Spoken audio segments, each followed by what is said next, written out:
Kinbahala naman Evangelista ang unti-unti nang nawawala na fear factor ng mga kriminal. Yung fear factor again, yung kalye, yung streets, once again, medyo ah, ano na medyo nakakatakot na ngayon, ano, especially yung tinutukoy natin dito, yung index crime, and yung crime against person, yung robbery,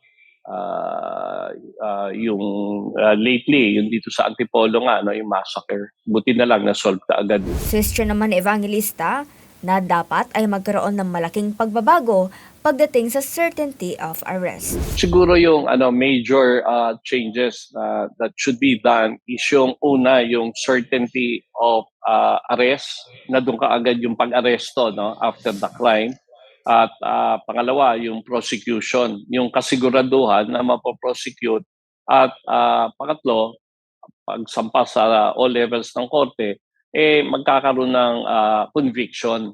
I would say naging somehow effective din, especially yung whole of the nation approach to reach out yung barangay level kung saan pinalakas nga nila yung Barangay Anti-Drug Council. Naging mandatory ngayon sa lahat ng LGUs, barangay level, na kung saan yung anti-drug plans nila should be submitted. Kahit papano'y epektibo naman ang laban ng pamahalaan kontra illegal na droga.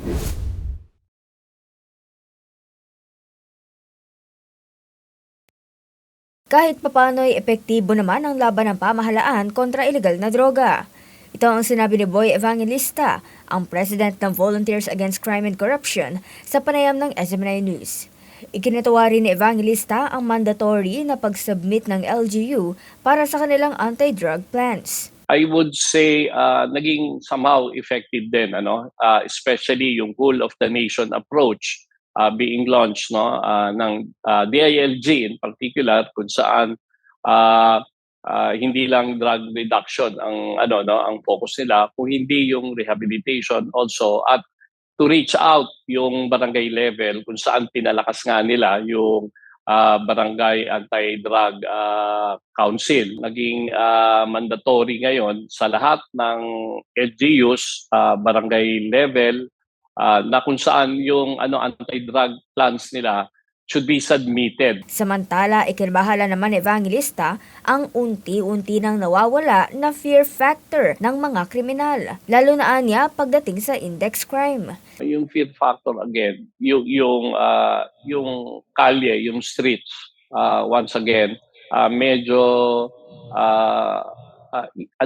medyo nakakatakot na ngayon, especially yung tinutukoy natin dito, yung index crime, and yung crime against person, yung robbery, lately, yung dito sa Antipolo nga, yung massacre. Buti na lang na-solve ka agad. Suggestion naman Evangelista na dapat ay magkaroon ng malaking pagbabago pagdating sa certainty of arrest. Siguro yung major changes that should be done is yung una, yung certainty of arrest, na doon ka agad yung pag-aresto, no, after the crime. At pangalawa, yung prosecution, yung kasiguraduhan na mapoprosecute.